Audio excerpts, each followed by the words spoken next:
ఈ క్లాస్కి వచ్చే ముందు నేను జస్ట్ ఇంట్రొడక్షన్ ఇస్తాను సిఎస్ఎస్ ప్రీ ప్రాసెసర్ అంటే ఏందని. సిఎస్ఎస్ ఇప్పుడు ఇక్కడ సిఎస్ఎస్ రాసినారు కదా, ఇక్కడ ఉంది కదా, మరంతా సిఎస్ఎస్ ఉంది కదా.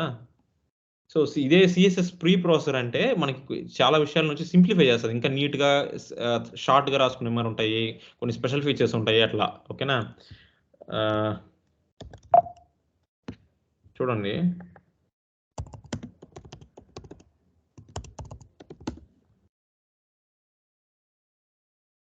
CSS preprocessor is a program that lets you generate CSS from the preprocess own unique syntax. So మీరు రాసేది వేరేలాగా ఉండొచ్చు, కానీ ఎట్ ద ఎండ్ మీకు ఏమొస్తుంది అంటే కంపైల్ చేసినప్పుడు, అదే ఐ మీన్ ట్రాన్స్పైల్ అంటారు దాన్ని, ఒక దాంట్లో నుంచి ఇంకొక దాన్ని ప్రాసెస్ చేసినప్పుడు మీకు సిఎస్ఎస్ అవుట్పుట్ వచ్చేస్తుంది. Advantage, you can ask me, okay, what is advantage of using preprocessor? So CSS preprocessor వాడినారంటే మీకు ఫస్ట్ సింటాక్స్ ఈజీగా ఉండొచ్చు, మేబీ మన సిఎస్ఎస్ సింటాక్స్ కన్నా ఇంకా ఈజీ కూడా ఉండొచ్చు. నేనైతే గ్యారంటీ చెప్పలా, ఒక్కొక్కసారి ఒక్కొక్క సింటాక్స్ ఉంటాయి, మరిన్ని ఉన్నాయి అట్లా. చూడండి, సాస్, లెస్, స్టైలస్ ఇట్లా ఉన్నాయి కదా, పోస్ట్ సిఎస్ఎస్ ఇట్లా ఉన్నాయి. ఇవన్నీ సిఎస్ఎస్ ప్రీ ప్రాసెసర్ ఎగ్జాంపుల్స్, మరిన్ని ఉన్నాయి. దీంట్లో వెరీ వెరీ పాపులర్ అంటే ఈ సాస్ అని ఉంది, ఇది చాలా పాపులర్. ఒక కాలంలో ఈ లెస్ అనేది చాలా పాపులర్గా ఉంది. అంటే దీని అడ్వాంటేజ్ ఏం తెలుసా, చాలా తక్కువ కోడ్లో మీరు ఇప్పుడు రాసే సిఎస్ఎస్ ఎంత ఉంది దాన్ని ఇంకా తక్కువ కోడ్లో రాసేయచ్చు మీ వల్ల, అదిదా దీని అడ్వాంటేజ్. ఓకే, ఫర్ ఎగ్జాంపుల్ ఈ వేరియబుల్స్ అంతా ఉన్నాయి కదా, నేను చెప్పించాను కదా సిఎస్ఎస్ కస్టమ్ ప్రాపర్టీస్. ఏం బా సౌండ్ రానండి, నాకు గుర్తుందే లేదా అవన్నీ. సిఎస్ఎస్ వేరియబుల్స్ బా వేర్ ఫంక్షన్ పెట్టి రాసినాం కదా బాక్స్కి, వచ్చి సిఎస్ఎస్ లేవు అవన్నీ, ఇప్పుడు లేటెస్ట్గా వచ్చినాయి సిఎస్ఎస్ లో, ముందు అవన్నీ లేవు. అవన్నీ అది ఉంటే ఎంత అడ్వాంటేజ్ ఉంది మీకు అర్థమవుతుందా? We can reuse lot of things, ఆ వేరియబుల్స్ లో స్టోర్ చేసి పెట్టుకునేసి ఈజీగా చాలా చోట్ల అప్లై చేసి. ఇవన్నీ వచ్చి సిఎస్ఎస్ లో ఇప్పుడే వచ్చాయి, అవన్నీ వీటిని చూసి ఇన్స్పైర్ అయ్యి వచ్చినాయి. ఈ లెస్, ఎస్సిఎస్ఎస్ వీళ్ళంతా తెచ్చారు అట్లా, వాటిని చూసి మన సిఎస్ఎస్ స్పెక్ లో కూడా ఇంప్లిమెంట్ చేసేసారు. ఇప్పుడు ఎప్పుడు జరిగేది అంతే, ఏదైనా ఫ్రేమ్ వర్క్ వస్తాయి, దాంట్లో ఏదైనా పాపులర్ అయింది అట్లనే నేటివ్గా అదే లాంగ్వేజ్లోనే వచ్చేస్తాయి మోస్ట్లీ, ఇట్లా జనరేట్ అవుతాయి. ఇక్కడ చూసారా వేరియబుల్స్ అంతా డిఫైన్ చేసినారా, విత్ కస్టమ్ ప్రాపర్టీస్. ఇవి సిఎస్ఎస్ కాదు, ఇది లెస్ అనే ఒక లాంగ్వేజ్. ఓకేనా, ఈ లెస్ అనే సింటాక్స్ దీంట్లో ఇట్లా రాసినారంటే ఆటోమేటిక్గా కన్వర్ట్ అంటే మీరు దీంట్లో కంపైల్ చేసినారనుకో, దీంట్లో ఒక టూల్ ఉంటుంది చూడండి, ఇన్స్టాల్ చేసి npm install less అని ఉంది కదా, ఇది ఇన్స్టాల్ చేసి మీరు ఆ లెస్ ఫైల్లో ఈ కోడ్ రాసి దాన్ని కానీ కంపైల్ చేసి ఇట్లా వస్తుంది అవుట్పుట్ అనమాట. ఓకేనా, ఇలా డిఫరెంట్ ఫీచర్స్ ఉంటాయి. ఇదంతా ఇది కూడా నాకు తెలిసి ఇప్పుడు పాపులర్ కాదు, ఇది వచ్చి ఫస్ట్ ఇది మన ప్రీ ప్రాసెసర్లో వచ్చిన దాంట్లో పాపులర్గా ఉండింది ఒక కాలంలో, బట్ ఇప్పుడు వచ్చి పాపులర్ వచ్చి ఈ SCSS అని ఉన్నది, అదే సాస్. ఇది ఇప్పుడు పాపులర్, ఇది ఇంకా బాగా అడ్వాన్స్, అదే బాగా ఫీచర్స్ మరిన్ని ఉంటాయి, చాలా సింపుల్గా ఉంటుంది రాసేదానికి కూడా.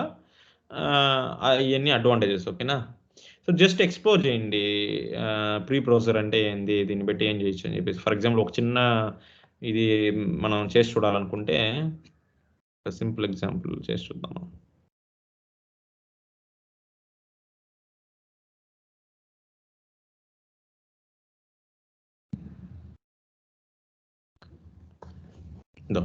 ఇక్కడ చూసినారా SCSS,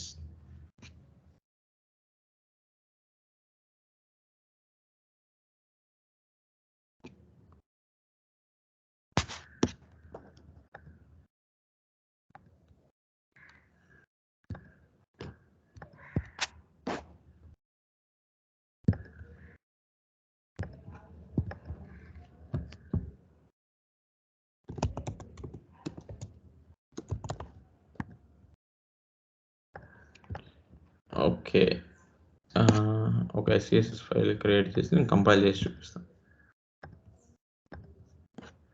కానీ ఈ బ్రౌజర్లో రన్ అవ్వవు, మీకు అర్థమవుతుంది కదా. ఈ బ్రౌజర్లో వచ్చి ఓన్లీ HTML, CSS, JavaScript మాత్రమే పనిచేస్తాయి. ఇవన్నీ వచ్చి జస్ట్ ఎక్స్ట్రా ఇదిలాగా, నువ్వు వేరే టూల్స్ పెట్టి మన CSS కన్వర్ట్ చేసుకోవచ్చు ఈజీగా. ఓకే, మై స్టైల్ .scss అటని పెట్టాను అనుకో.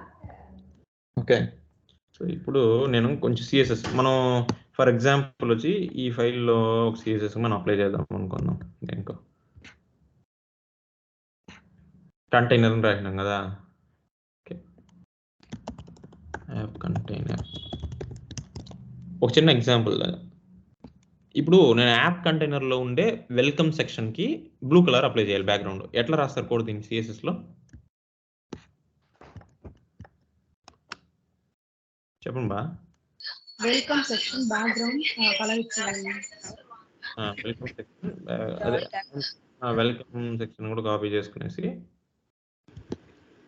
నెక్స్ట్ చూడండి. ఇప్పుడు ఇట్లా రాస్తాం. సిఎస్ఎస్ అయితే ఇట్నే కదా రాస్తామా? ఇట్లా ఓకే, బ్లూ కలర్ రాయాలి, బ్లూ. ఓకే, ఇట్లా రాస్తాం రైటా. ఇదే కోడ్ని ఎస్సిఎస్ఎస్లో రాస్తే ఓకే. ఇప్పుడు ఇదే మరి నేను ఇంకొకటి రాయాలి, అప్పుడు ఏం చేస్తాను? లేదా ఇట్లో రాసిన దాన్ని ఎగ్జాంపుల్గా తీసుకుందాము, దాన్ని నేను కాపీ చేసి పెడతాను.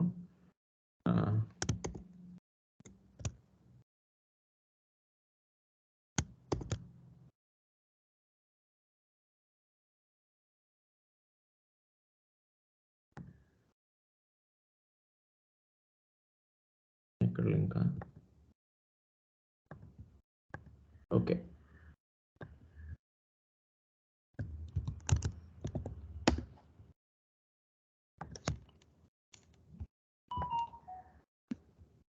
ఒక చిన్న ఎగ్జాంపుల్ తీసుకుంటాను చూడండి. ఇక్కడ నుంచే ఇక్కడ ఏం చేసినాడు, మెయిన్ లోపల సెర్చ్ లోపల అట్లా పెట్టినాడు కదా.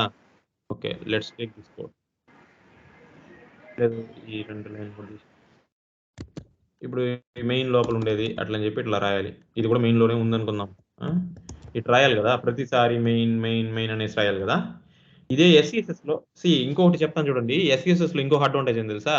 మీరు సిఎస్ఎస్లో ఏం సింటాక్స్ అయితే రాస్తున్నారో అదంతా వ్యాలిడ్. మీ సిఎస్ఎస్ కూడా అట్నే కాపీ చేసేస్తే పని చేస్తుంది. కానీ మీకు అడ్వాంటేజ్ కావాలంటే ఓల్ సింటాక్స్ కూడా వాడుకోండి. అది ఒకటి చెప్పేది. ఓకేనా? ఇప్పుడు ఇది నెస్టెడ్ కదా, దీన్ని అంతా రాయాలంటే ఎట్లా రాయొచ్చు చూడండి. ఎస్సిఎస్ఎస్లో రాస్తే ఇది కూడా కరెక్టే. ఇది మరి రాసుకునేది నువ్వు సిఎస్ఎస్ రాసుకోవచ్చు రైట్. ఎస్సిఎస్ఎస్ అవసరం లేదు. బట్ ఎస్సిఎస్ఎస్ అడ్వాంటేజ్ మీరు లెవర్ చేసుకోవాలంటే వాళ్ళు సింటాక్స్ వాడుకోండి. అప్పుడు ఇది ఎందుకు సపోర్ట్ ఇచ్చినాడు సిఎస్ఎస్ సపోర్ట్ అంటే, ఇంక్రిమెంటల్గా మీరు అడాప్ట్ చేసుకోవాలి. ఫర్ ఎగ్జాంపుల్ మీరు ఒక పెద్ద ప్రాజెక్ట్ ఉంది, దాని మరంతా సిఎస్ఎస్ ఉంది, మీరు ఎస్సిఎస్ఎస్ మారవాలనుకుంటున్నారు. అప్పుడు ఎట్లా మారుతారు? ఒకేసారి అంతా కూర్చొని మళ్ళీ రాసి మాలదు కదా. దానివల్ల ఒకటి జస్ట్ సిఎస్ఎస్ సపోర్ట్ ఇచ్చినాడు అంటే మీరు సిఎస్ఎస్లో ఏమంతా రాస్తున్నారో అదంతా పనిచేస్తుంది. జస్ట్ కొద్ది కొద్దిగా యాడ్ చేసుకోవచ్చు, ఎస్సిఎస్ఎస్ మార్చుకోవచ్చు. For example this can be return like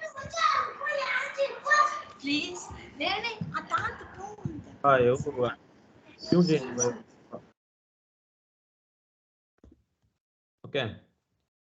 తర్వాత ఇది రాయొచ్చు. అర్థమైందా? నెక్స్ట్ ఇట్లా రాసుకోవచ్చు. మీకు ఒకవేళ ఇమీడియట్ చేయాలనుకో దాన్ని కూడా ఇట్లనే రాసేయచ్చు. ఎట్లా ఇట్లా ఇట్లా రాయాలంటే ఇట్లా రాయొచ్చు. అర్థమైందా? ఇది మరి అన్ని లోపలనే రాసేయచ్చు. ఇప్పుడు ఫర్ ఎగ్జాంపుల్ ఇక్కడ ఎత్తుకోండి, మళ్ళీ సెర్చ్ బార్ ఉందా, సెర్చ్ బార్ కామన్ కదా. సో సెర్చ్ బార్ లోపల ఫస్ట్ వన్కి ఇది అప్లై అవ్వాలి, ఇంకో దాన్ని ఎట్లా రాయొచ్చు అంటే ఇంకా ఎట్లా రాయొచ్చు. ఇది ఏం చేస్తుంది మనకి దగ్గర దగ్గర ఈజీగా ఉండదు. చూసినారా? ఇది మళ్ళీ మళ్ళీ రాయాల్సిన అవసరం లేదు.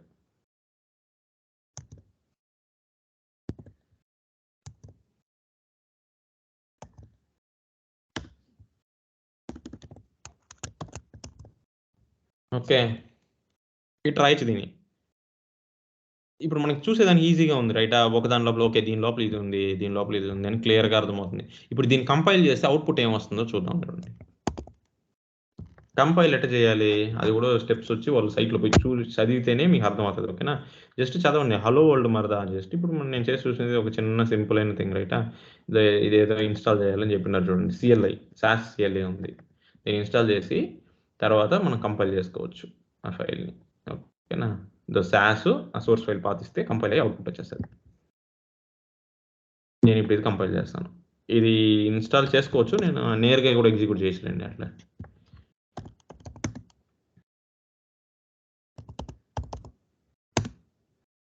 ఇది mystyle.css mystyle.scss. ఓకే అనక ఇంకోటి చెప్తాను చూడండి. ఇవన్నీ పని చేయాలనుకో, ఈ ఎన్పిఎక్స్ ఈ ఎన్పిఎం ఇక్కడ కమాండ్లు ఇచ్చినారు కదా, ఇవన్నీ పని చేయాలంటే మీరు నోడ్ జేఎస్ ఇన్స్టాల్ చేసినారు. ఎన్పిఎం అనేది నోడ్ ప్యాకేజ్ మేనేజర్ అంటారు. నోడ్ జేఎస్ అనేది ఏందనేది నేను ఫ్యూచర్లో మీకు చెప్తాను, మళ్ళీ మనం అవన్నీ చదువుతాం. ఓకేనా? ఫర్ నౌ వచ్చి ఇవన్నీ పని చేయాలంటే నోడ్ జేఎస్ ఇన్స్టాల్ అయి ఉండాలి. అది ఎట్ ఇన్స్టాల్ చేసేది అనేది నేను ఆ వీడియో షేర్ చేస్తాను మీకు, ఓకేనా? యూట్యూబ్లో అనే ఉండదు నా దాంట్లో, ఆల్రెడీ నేను అప్లోడ్ చేసినాను. సో అది చూసుకుండా నేను నా లింక్ కూడా షేర్ చేస్తాను. ఇట్లా విండోస్ అయితే డైరెక్ట్గా పోయి డౌన్లోడ్ చేసుకున్నాను, ఎంఎస్ఐ ఫైల్ ఉంటుంది, డౌన్లోడ్ చేసుకోవచ్చు Nodejs సైట్లో. అది కూడా చూసుకోండి, జస్ట్ Nodejs అంటే ఏందని. విండోస్ వాళ్ళకి అయితే ఇక్కడనే డైరెక్ట్గా జస్ట్ పోయి క్లిక్ చేసినారంటే డౌన్లోడ్ అవుతుంది, ఓకేనా? 16 అని చూసినారా, ఇది డౌన్లోడ్ చేసుకోండి ఎవరైనా చేసేట్టుకుంటే, ఓకే? మిగతా వాళ్ళకి లెనక్స్ లేదంటే మ్యాక్ పెట్టుకునే వాళ్ళకి దీంట్లో వీడియో ఉంటుంది మీకు.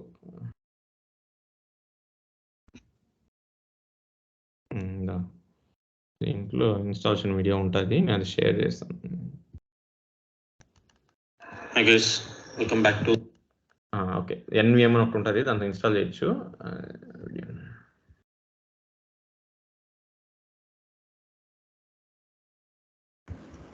Version manager node version manager. So తర్వాత మీరు ఈ కమాండ్ అంతా ఎగ్జిక్యూట్ చేయడం వెళ్తుంది, ఓకేనా? ఇది కూడా ఒక టూలే, ఓకేనా? ఇది ఒక టూలు. ఇప్పుడు ఈ SCSS అనే అదే అంటే వాళ్ళ CLI టూల్ లాగా అది ఇన్స్టాల్ చేసి తర్వాత మీ వల్ల ఇది మరి ఇప్పుడు నేను ఎగ్జిక్యూట్ చేశాను కదా, అలా అంతా ఎగ్జిక్యూట్ చేయడం కమాండ్ని. ఇక్కడ ఫర్ ఎగ్జాంపుల్ నేను ఇక్కడ ఎగ్జిక్యూట్ చేస్తే npx అని ఎగ్జిక్యూట్ చేసినాను, ఓకేనా? ఇది ఎందుకంటే వీళ్ళు చెప్పిన కమాండ్ కాదు నేను ఎగ్జిక్యూట్ చేసినది, వీళ్ళు వచ్చి ఇన్స్టాల్ చేసి తర్వాత ఎగ్జిక్యూట్ చేసినారు. ఇన్స్టాల్ చేసినారు ఫస్ట్, నేను వచ్చి డైరెక్ట్గా ఇన్స్టాల్ చేయకుండా ఎగ్జిక్యూట్ చేసుకోవచ్చు, అదే నెట్లో నుంచి డౌన్లోడ్ చేసి ఎగ్జిక్యూట్ చేసేస్తారు. అట్లా చేసిన npx SASS అనేది కమాండ్, ఓకేనా? మై స్టైల్ డాట్ SCSS దీన్ని కంపైల్ చేస్తుంది. ఇది కంపైల్ చేసి అవుట్పుట్ ఏమొస్తుంది చూడండి, చూసినారా? ప్రింట్ అయినా చూసినారా? మీకు ఇది ఒక ఫైల్లోకి కావాలనుకున్నారు అనుకోండి, ఫైల్లోకే పంపించేద్దాం. ఫైల్లోకి ఇట్లా మై స్టైల్ డాట్ CSS, మనకు CSS అవుట్పుట్ వస్తుంది, సో అది CSS ఫైల్లో స్టోర్ చేస్తాం. ఓకే, క్రియేట్ అయింది చూసినారా? చూడండి,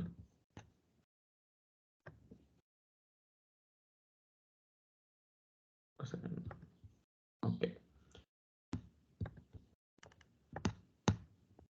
తెలుస్తుందా? SCSS ఇట్ ఉంది, దీన్ని కంపైల్ చేస్తే మీరేం రాస్తారో నార్మల్గా CSSలో అది వచ్చేస్తుంది అవుట్పుట్, ఓకేనా? అడ్వాంటేజ్ కదా అప్పుడు ఇది మనకి. ఇది మరి చాలా విషయాలు అంటే ఇది ఒక చిన్న ఎగ్జాంపుల్ ఇట్లా రాయొచ్చు అనేది, ఇది మరి చాలా అడ్వాంటేజెస్ ఉన్నాయి మనం ఇది వాడుకుంటే, ఓకేనా? SCSS వాడుకుంటే మనం షార్ట్గా తక్కువ టైంలో కూడా రాయొచ్చు, నాకు కంపైల్ చేసుకుంటే అవుట్పుట్ వచ్చేస్తుంది మనకి ఆటోమేటిక్గా. ఇది మరి అడ్వాంటేజెస్ అంతా ఉన్నాయి, ఓకే? ఓకే సరే, ఇది జస్ట్ మీరుదా ఎక్స్ప్లోర్ చేయాలి, ఇది ఎక్స్ట్రా మరదా, ఓకేనా? మీకు నేర్చుకోవాలనుకుంటే నేర్చుకోండి, it's up to you guys, okay? నేర్చిపెట్టుకుంటే బెనిఫిట్. ఓకే, నెక్స్ట్ మనం ఏం చూడాలంటే